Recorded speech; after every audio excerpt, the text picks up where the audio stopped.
Hello guys, I am Shreya and I am a legal intern at Lexis and Company. I am pursuing BLLB honors from Law College Dehradun, Tranchal University. I am currently in 7th semester and I am glad to be interning with Lexis and Company who has given me this opportunity of presenting to you guys with this video. So the purpose of this video will be to explain to you guys the contents of doctrine of legitimate expectation. Hence the topic for today will be doctrine of legitimate expectations. So to begin with its introduction, I'll further explain later in this video the definition and meaning, its origin and development with the case laws, and I'll at last explain article 14 and hence conclude the topic. So let's begin. The doctrine of legitimate expectations has been first recognized in India under Article 14 of the Constitution. The doctrine of legitimate expectation belongs to the domain of public law and is intended to give relief to the people when they are not able to justify their claims on the basis of law in the strict sense of the term, though they had civil consequences because their legitimate expectations had been violated. So the concept of this legitimate expectation is a newcomer ushered in by Lord Denning in 1969. It has been defined as the expectation which shall be protected and must be legitimate, though it may not amount to a right in the conventional sense. So it means that even where a person has no legally enforceable right or interest, it would be right or interest, he might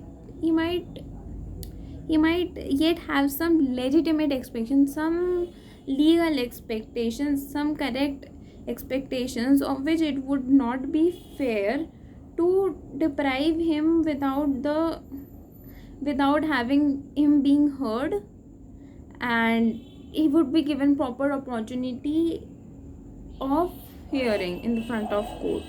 So what was its origin and development?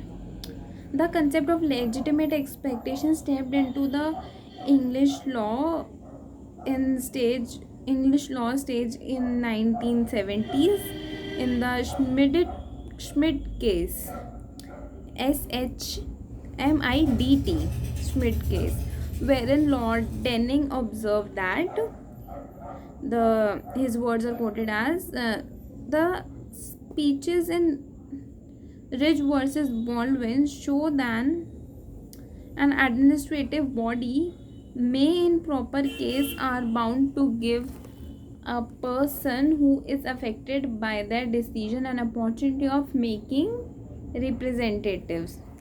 As I've discussed earlier, that he'll be given opportunity of being represented or being heard. So there was this case in their civil services salaries, EC Commission versus EC Council. In this case, the court had held that the rule of protection of the legitimate confidence have which the citizens may have in the respect of the authorities of the undertaking of sort implies that the decision announcing the guidelines bounds the council in future actions, and thus the court laid stress on protection of legitimate confidence. So but while in India, this doctrine was firstly discussed in the case of state of Kerala versus KG Madhavan Pillai. In the English law, it was first discussed in Ray Civil Services Salaries, EC Commission versus EC Council.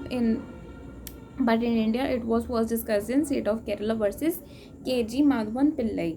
So what Article 14 says about this particularly? This doctrine's use has essentially been embedded into Article 14 of the Constitution, and thus the non-arbitrariness and unreasonableness have been made the necessary qualifiers for assessing as to whether there was denial of legitimate expectations or not.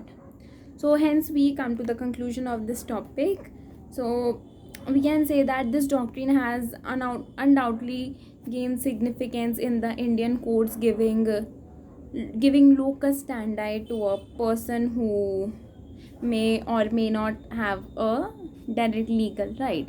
That is, we can simply say that doctrine of legitimate expectations mean a person have legal right of being heard, even when he does not have a particular claim to his say. So hence we come to the end of this video. I hope you liked it and get this doctrine. So if you guys have any question, do comment and also give feedback and like and share this video. So thank you guys for watching.